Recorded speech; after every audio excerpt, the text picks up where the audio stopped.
She's worthless. Throw her out. I knelt on the cold marble floor as champagne glasses clinked around me. My engagement ring, the one he'd given me 3 months ago, rolled across the floor like garbage. You really thought you were special? My fiancé laughed, his arm wrapped around her waist. The woman wearing my mother's jade necklace. You're nothing. No family. No power. No future. The cameras flashed. Social media was already exploding. #disgrace of the year was trending before I even stood up. Everyone in that ballroom, the gangsters, the chaebols, the politicians, they all laughed. But no one noticed 3 things. The old man in the corner who stopped breathing when he saw my face. The lawyer who quietly made a phone call and said one word, confirmed. And the fact that the woman they were humiliating, the one they thought had nothing, owned every single person in that room. My name is Seo-yeon, and they have no idea who they just destroyed. Let me take you back to where this all started. 3 months ago, I was engaged to Park Min-woo, rising star of the Crimson Dragons, one of Seoul's most powerful syndicates. He was handsome, ambitious, and I actually believed he loved me. I was wrong. See, I'd been raised in hiding. My mother died when I was young, and I was told I had no one. I grew up in a modest apartment, worked regular jobs, lived a normal life. When Min-woo found me, I thought I'd finally found someone who wanted me, just me. I didn't know he was counting on exactly that. Because while I thought I was nobody, someone else knew the truth. Choi Mi-jin, the woman now wearing my mother's necklace, she knew. She'd been searching for years for a way into the Black Lotus Syndicate, the shadow empire that controlled half of Seoul's underground. An empire everyone thought had no heir. She found records, fragments, whispers of a daughter who'd been hidden away for protection. So she became me. Hired forgers, bribed officials, stole heirlooms, and crafted a perfect lie. And Min-woo? He was her ticket in. He'd been ordered to find the real heir, me, and make her disappear quietly. What better way than a public humiliation so complete, so devastating, that I'd vanish on my own? That engagement party wasn't a celebration. It was my execution. You're embarrassing yourself, Min-woo hissed as I stumbled toward the exit, his bodyguards blocking my path. Sign the papers. Admit you lied about your identity. Disappear. I looked up at him, mascara running down my face, and for the first time in my life, I stopped being afraid. No. That's when everything changed. Because the man in the corner, the one everyone assumed was just another old businessman, he stepped forward. And 30 men in black suits materialized from the shadows. But I'm getting ahead of myself. Before I tell you about that night, you need to understand something. This story isn't about a damsel who gets saved. This is about the queen who was buried alive and clawed her way back up to reclaim her throne. Every single piece of it. So let's rewind to 48 hours before that engagement party. Back when I still believed in love. Back when they still thought I was powerless. Back when I was still deciding whether mercy was a virtue or a fatal mistake. I should have known something was wrong when Min-woo started being nice to me. For 3 weeks leading up to the engagement party, he bought me gifts, took me to expensive restaurants, introduced me to his business associates, men in tailored suits who smiled too widely and asked too many questions about my childhood. Where did you grow up, Seo-yeon? Do you have any family heirlooms? Your mother, what was her maiden name again? I answered honestly. I had nothing to hide. That was my first mistake. The party was held at the Phoenix Grand Hotel, crystal chandeliers, imported champagne, Seoul's most powerful families all gathered under one roof. Min-woo had insisted I wear the dress he'd picked out, white silk, almost bridal. You'll be the most beautiful woman there, he'd whispered that morning. I believed him. I walked into that ballroom on his arm, smiling, naive, thinking this was the beginning of my fairy tale. It was 9:47 p.m. when everything shattered. Min-woo was giving a toast.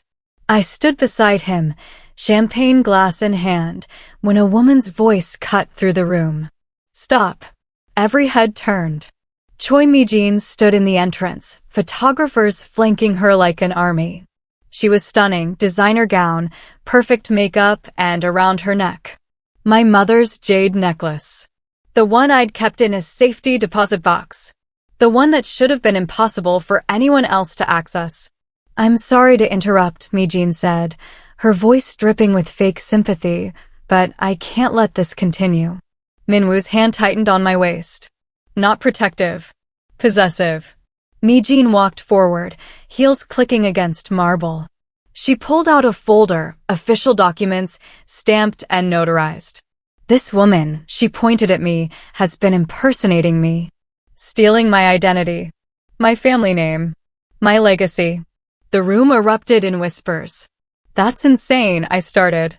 "DNA test," Mi-jin interrupted, waving papers in the air. "Birth certificate. Family records. I am Seo-yeon, daughter of Chairman Han of the Black Lotus Syndicate. And she, her finger jabbed toward me like a knife, is a con artist who's been using my name." My vision blurred. "Minwoo, tell them. Tell them this is crazy." He stepped away from me. Actually stepped away, like I was contaminated. "I'm sorry," Minwoo said, and his voice was cold, rehearsed. "I've been investigating this for weeks. The evidence is clear." He turned to the crowd. I was fooled. We all were. "No." Security guards grabbed my arms. The champagne glass slipped from my hand and shattered. Cameras flashed like lightning. "Please," I whispered, searching the crowd for one friendly face. "Anyone." They all looked away.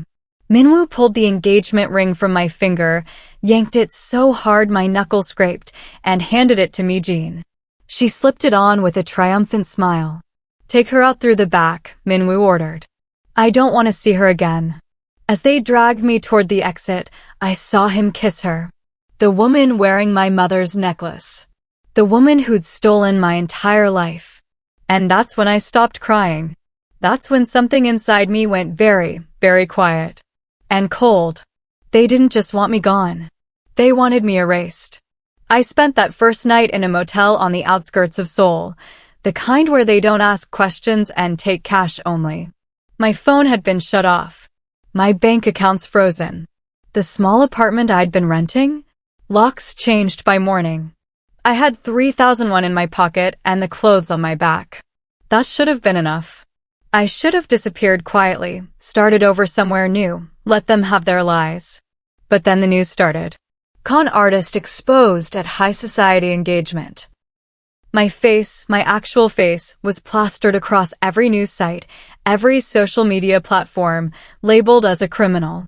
A fraud. A nobody who'd tried to scam her way into power. The comments were vicious. She should be in prison. Gold-digging trash. I hope they make an example of her. By day 2, someone did. A black sedan pulled up outside my motel. 3 men in suits stepped out, not Minwoo's people. Someone else's. I ran. Bolted through the back alley, heart hammering, their footsteps echoing behind me.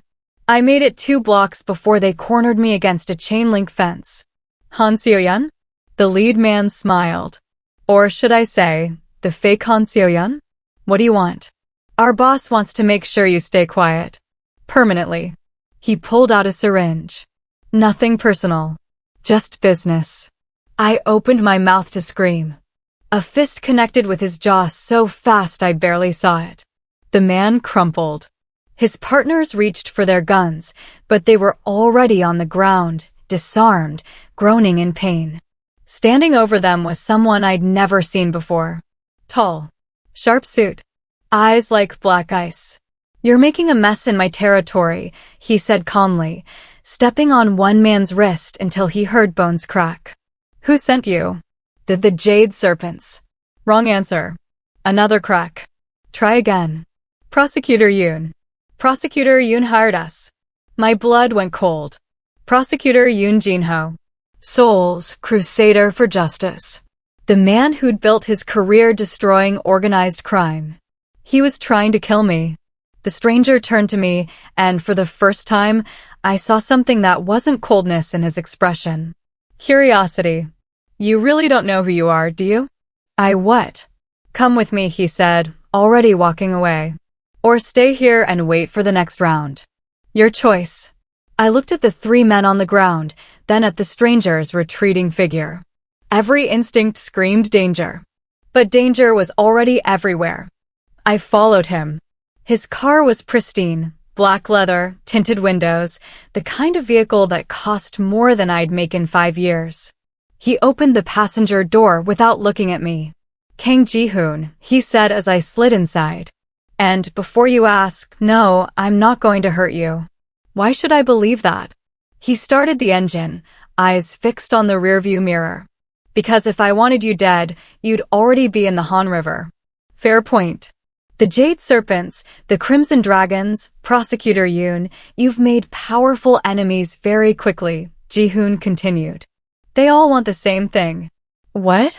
You. Silent. Forever. He glanced at me. Question is, why? I didn't have an answer. But I was starting to realize someone did. Ji-hoon took me to a safe house in Gangnam, 3rd floor, reinforced door, windows that didn't open from the outside. Stay here, he said, tossing me a burner phone.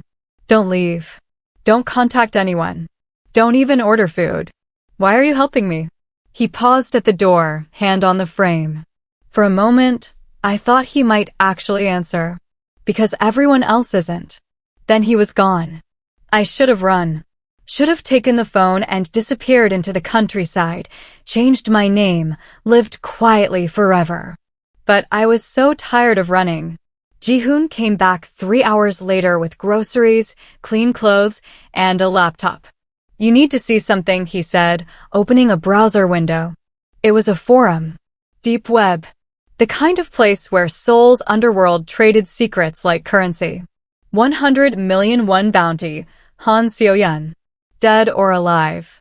My hands started shaking. The Jade Serpents posted it an hour ago, Ji-hoon said quietly. But they're not the only ones looking. I've got confirmation from 4 different syndicates. Someone wants you gone badly enough to unite rival gangs. I don't understand. I'm nobody. Why? That's what I'm trying to figure out. He stayed that night. And the next. And the one after that. On the 4th day, assassins found the safe house.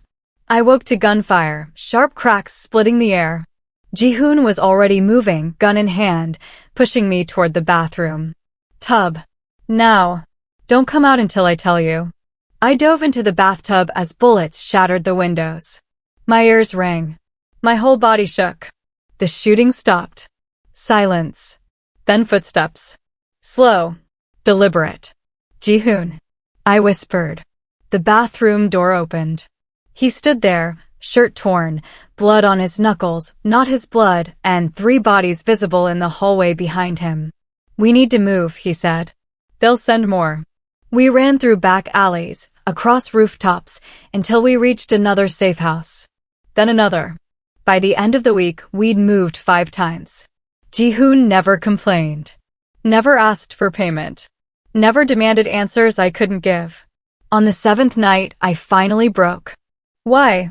I asked as he checked the perimeter. You don't know me. You don't owe me anything. I can't pay you. I can't offer you anything. So why are you still here? He stopped walking. Turned to face me. 3 years ago, I was set up by my own organization. Framed for murder. Everyone I'd bled for, fought beside, trusted, they all turned their backs. His voice was flat, but his eyes burned. One person didn't. One person looked at the evidence and said, this doesn't add up. Who? Doesn't matter. He's dead now. Ji-hoon stepped closer. But I learned something that day. Loyalty isn't about power or profit. It's about seeing someone being destroyed by lies and choosing to stand anyway. My throat tightened. You think I'm innocent?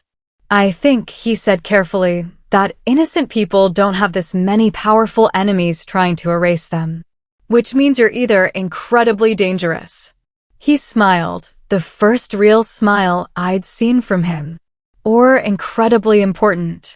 I didn't know what to say. So I did something reckless. I trusted him. There's something I need to tell you about my mother. I told Ji-hoon everything I knew about my mother. which wasn't much. She died when I was 7. Car accident, they said. After that, I was raised by a woman named Mrs. Kim, paid caretaker, not family. She never talked about my mother. Never showed me photos. When I turned 18, Mrs. Kim gave me a safety deposit box key and disappeared. What was in the box? The jade necklace. Some cash. And a letter that just said, "Stay hidden until it's safe." I laughed bitterly.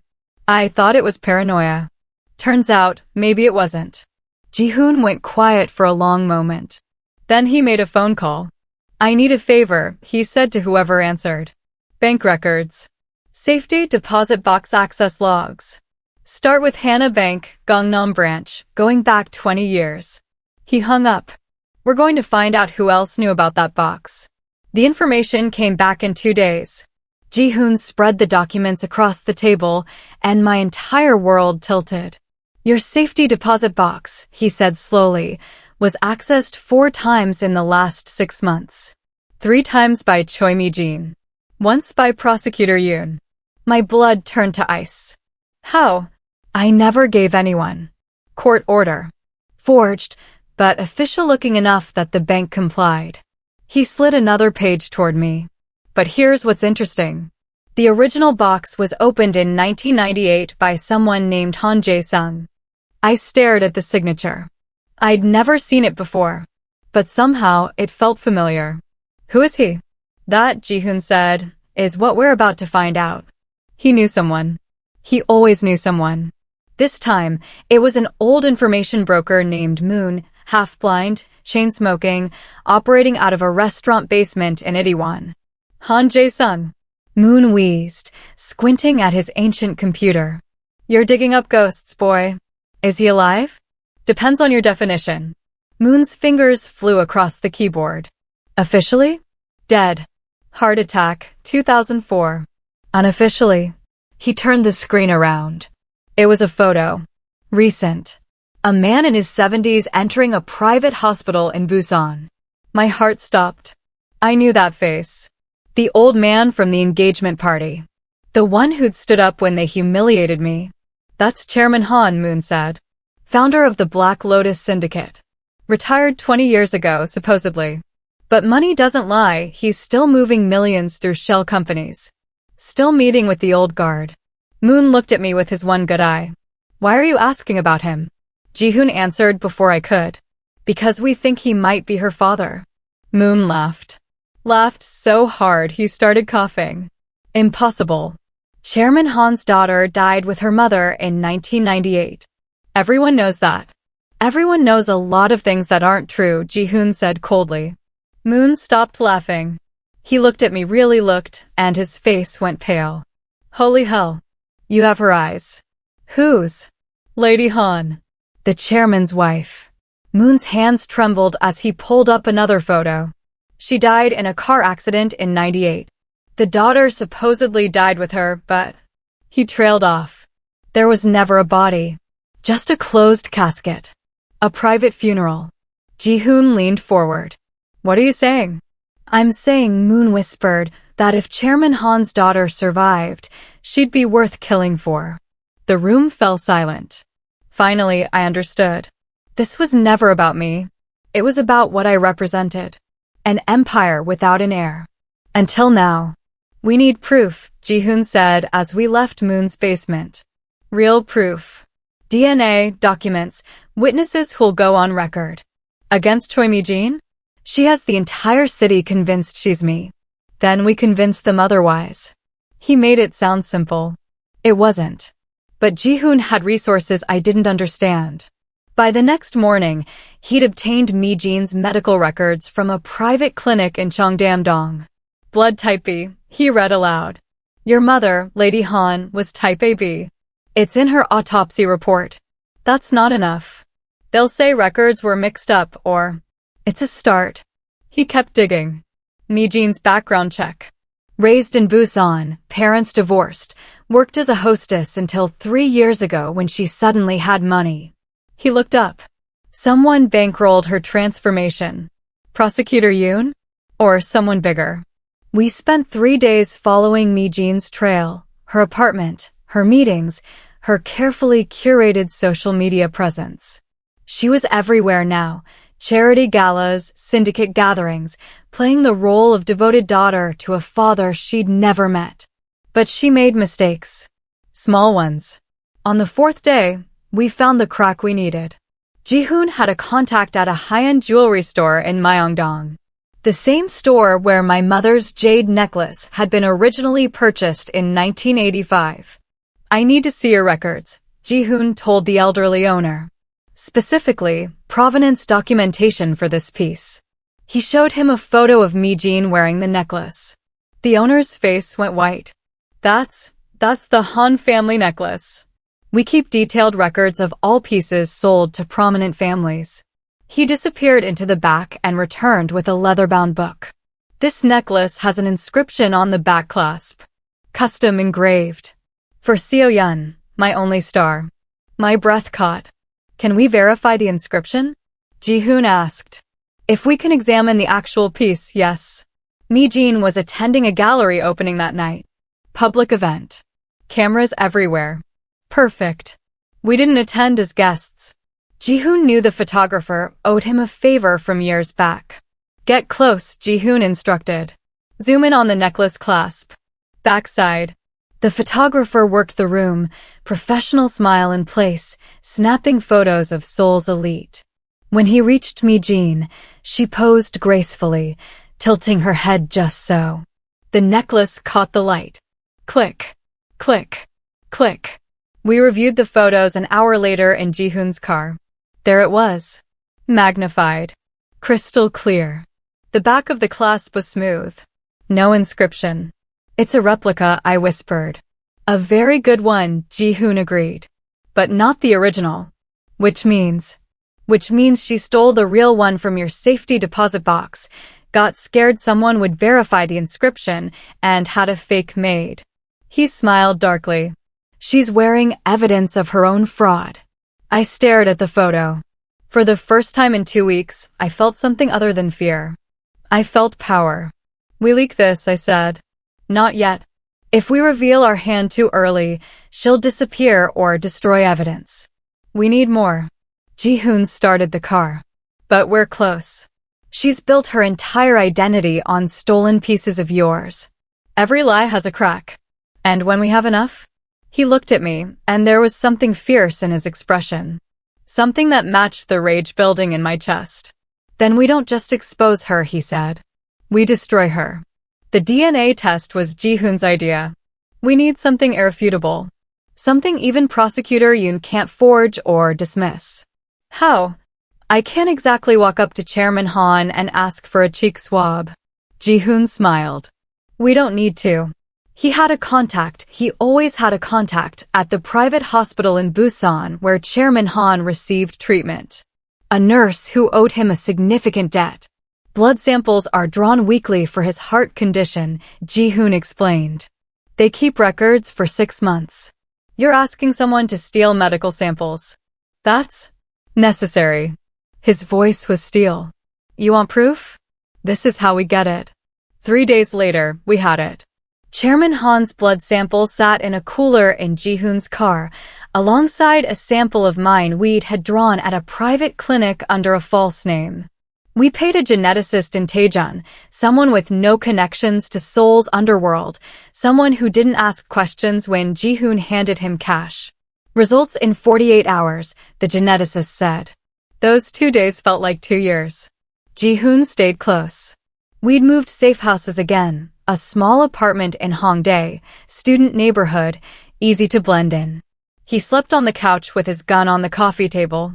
I barely slept at all. On the second night, I found him awake at 3 a.m., staring at his phone. Can't sleep either?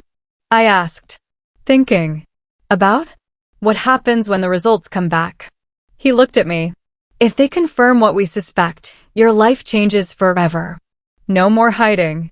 No more being invisible. Good. I'm tired of being invisible. It also means you become a target. A permanent one. Everyone who wants control of the Black Lotus will come for you. They're already coming for me. Not like this. His voice was quiet. Right now, you're just an annoyance. A loose end. But if you're confirmed as Chairman Han's heir, you become the prize. Every syndicate, every politician, every ambitious bastard in Seoul will either want to control you or eliminate you. I sat down beside him. Then I guess it's good I have you. Something flickered in his expression. Seo-yeon. His phone buzzed. Email. From the geneticist. We both stared at it. Ji-hoon opened the attachment. I couldn't breathe as he read the report, his face unreadable. Then he turned the screen toward me. Probability of paternity, 99.97%. The words blurred. All these years. All the lies. The hiding. The fear. I wasn't nobody. I wasn't a mistake or an orphan or a burden.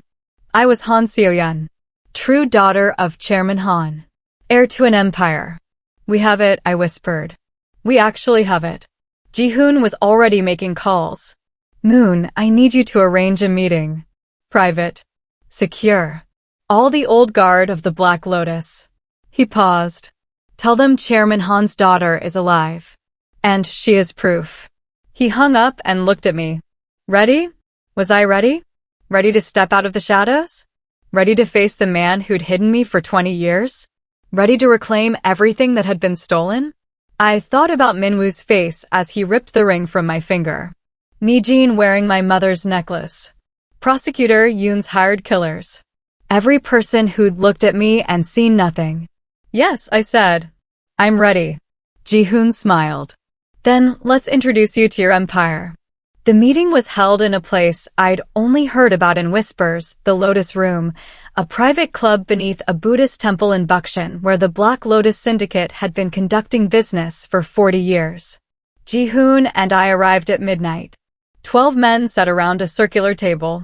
The old guard. Veterans who'd built Seoul's underworld with blood and strategy. Men who'd served my father when he ruled from the shadows. And at the head of the table sat Chairman Han. He looked older than in the photos. Frielier. But his eyes, dark, sharp, calculating, those were the same eyes I saw in the mirror every morning. He stared at me like he was seeing a ghost. Gentlemen, Moon announced, may I present Han Seo-yeon, the chairman's daughter. Confirmed by DNA analysis. He slid the report across the table. Silence. Then chaos. Voices overlapping, demands for verification, accusations of fraud. Chairman Han raised one hand. Everyone went silent. Come here, child, he said quietly. I walked forward on shaking legs. He studied my face for a long moment, then reached out and touched my cheek with trembling fingers. You have your mother's eyes, he whispered. I thought I'd lost you both. You hid me. I saved you. His voice cracked. Your mother died because they found her. I couldn't let them find you too. 20 years of questions. 20 years of abandonment. But looking at this broken old man, I understood. He'd chosen my survival over his own happiness. I'm here now, I said. He nodded slowly, then turned to the table. My daughter has returned. This meeting is to determine what happens next. With respect, Chairman, one of the old guards spoke up. There's already an heir. Choi Mi-jin has been. A fraud, Ji-hoon interrupted, stepping forward. He placed a folder on the table. Complete documentation. Forged birth certificates. Stolen heirlooms. Bank records showing payments from prosecutor Yoon Jin-ho. She's an imposter, and she's being used to destabilize the succession. Another folder hit the table. Prosecutor Yoon's involvement. Money trails. Communication records. He's planning to use Mi-jin to gain control of Black Lotus assets, then prosecute the entire organization in one sweep. A third folder. And Park Min-woo of the Crimson Dragons. He's been working with the Jade Serpents to eliminate the chairman's line entirely. The engagement was a setup to identify and remove the real heir. The room erupted. Not in denial. In rage. These men had survived decades in the underworld by knowing when someone was playing them. And they'd been played. Chairman Han's voice cut through the noise like a blade.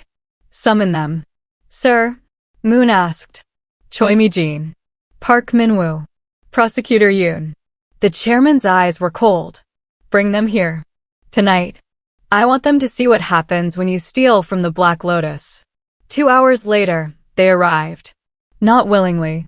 They were dragged into the Lotus room in zip ties, faces pale with terror, finally understanding the magnitude of their mistake. Mi-jin saw me and went white. No, you're supposed to be dead. I finished. Sorry to disappoint. Minwoo's eyes found Ji-hoon. You were supposed to kill her. Ji-hoon smiled without warmth. I had a better idea. I helped her destroy you instead. Prosecutor Yoon stayed silent, calculating, looking for an escape that didn't exist. Chairman Han stood slowly. You tried to erase my daughter. Steal my legacy. Destroy everything I built. His voice was soft. Terrifying. Now you'll learn what happens when you come for a Han. Please, Mi-jin sobbed, mascara streaming down her face. I was just following orders. I didn't know. You didn't know? I stepped closer. You stole my mother's necklace. Wore it like a trophy. Used my name, my identity, my life while I was being hunted in the streets. I'll disappear. I'll leave Korea. You'll never see me again. No. Chairman Han's voice was final. You wanted to be Han Seo-yeon so badly? You'll learn what that name truly means. He nodded to Moon. Everything she owns seized. Every account frozen. Every connection severed. Moon's smile was vicious. By morning, Choi Mi-jin will be a ghost. No money. No identity. No one willing to even speak her name. You can't. I can. The chairman leaned forward. And I'm being merciful. 20 years ago, I would have had you thrown in the Han River with stones in your pockets. Instead, you get to live. In poverty. In obscurity. Wondering every day if this is the day someone decides to collect on old debts. Mi-jin collapsed to her knees, sobbing. No one moved to help her. Chairman Han turned to Minwoo. Your Crimson Dragons. Your boss, Lee Sang-woo, is he where you've been working with the Jade Serpents? Minwoo's face went gray. I know, sir, I can explain. I'm sure you can. The chairman gestured. Take him to Lee. With our compliments. Include the documentation of his betrayal. Minwoo started screaming as they dragged him away. Everyone in the room knew what happened to traitors and the Crimson Dragons. Death would be a kindness compared to what Lee Sang-woo would do. That left Prosecutor Yoon. He'd stayed quiet through everything, but now he spoke, voice steady despite the sweat on his brow. You can't touch me. I'm a government official. This will start a war you can't win. Can't I? Chairman Han smiled. Ji-hoon, the recordings please. Ji-hoon pressed play on his phone. Yoon's voice filled the room, crystal clear, unmistakable, discussing bribes, murder contracts, evidence tampering. Months of crimes, all documented. These recordings, Chairman Han said softly, will be delivered to your superiors. The media. Anti-corruption units. By tomorrow, you won't be a prosecutor. You'll be an inmate. This is illegal evidence. So is hiring assassins to murder civilians. I stepped forward, meeting his eyes. You tried to have me killed. Multiple times. You think I'm going to let you walk away because of legal procedures. For the first time, Yoon's composure cracked. You're making a mistake. All of you. She's just a girl. She doesn't know how to run an empire. The Black Lotus will fall within a year. Then I guess you'll have plenty of time to watch it happen, I said coldly. From your prison cell. Chairman Han made a subtle gesture. Guards hauled Yoon to his feet. Wait, we can make a deal. I have information. I can give you names. The doors closed behind him. His screams faded. The room fell silent. I stood there, surrounded by the old guard, my father's eyes on me, Ji-hoon at my side. 3 enemies. All destroyed in one night. Not with violence. With proof. With power. With the weight of a name they'd tried to erase. It's done, Chairman Han said quietly. But I knew better. This wasn't the end. It was just the beginning. The news broke at dawn. Prosecutor Yoon Jin-ho arrested on corruption charges. Choi Mi-jin exposed as identity fraud conspirator. Crimson Dragons execute traitor Park Min-wo. By noon, my face was everywhere again. But this time, the headlines were different. Han Seo-yeon, the lost heiress returns. I stood in my father's office, my office now, watching the city sprawl beneath me. Floor-to-ceiling windows. Mahogany desk. The jade necklace, the real one, around my neck where it belonged. Strange, isn't it? Chairman Han said from the doorway. A month ago, you had nothing. Now you have everything. Not everything. I turned to face him. I still don't have answers. Why hide me for 20 years? Why let me suffer? He moved slowly to the window, age heavy in his movements. Your mother and I, we built this empire together. But empires make enemies. When she died, I knew they'd come for you next. So I erased you. Made everyone believe you died with her. His voice cracked. I watched you from a distance. Made sure you had enough to survive, but not enough to be noticed. It was the hardest thing I've ever done. You could have told me. And put a target on your back sooner? He shook his head. No. You needed to be invisible. To grow strong without the weight of this name crushing you. I wasn't strong. I was alone. You survived. That's strength. He placed a weathered hand on my shoulder. And now you're ready. The door opened. Ji-hoon stepped in, and my father smiled knowingly. I'll leave you two alone. The transition meeting is in an hour. He paused at the door. Seo-yeon? Your mother would be proud. Then he was gone. Ji-hoon crossed the room, stopped just close enough that I could feel his presence. So, he said quietly, Queen of the Black Lotus. How does it feel? Surreal. Terrifying. I looked up at him. Lonely. Lonely? You have an entire syndicate at your command. That's not the same as having someone who sees me. Not the heir. Not the weapon. Just me. His expression softened. I've been seeing you this whole time, Seo-yeon. When you had nothing. When you were running for your life. When you were just a woman everyone underestimated. He stepped closer. That's who I chose to protect. Not the heiress. You. My breath caught. Ji-hoon. I know this complicates things. You're my boss now, technically. The power dynamic is. I kissed him. Cut off his careful, logical protest with the one thing that felt right in a world that had been wrong for so long. He froze for half a second. Then his arms wrapped around me, and he kissed me back like I was oxygen and he'd been drowning.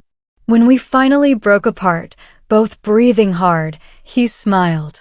So, does this mean I'm still hired? I laughed, actually laughed, for the first time in weeks.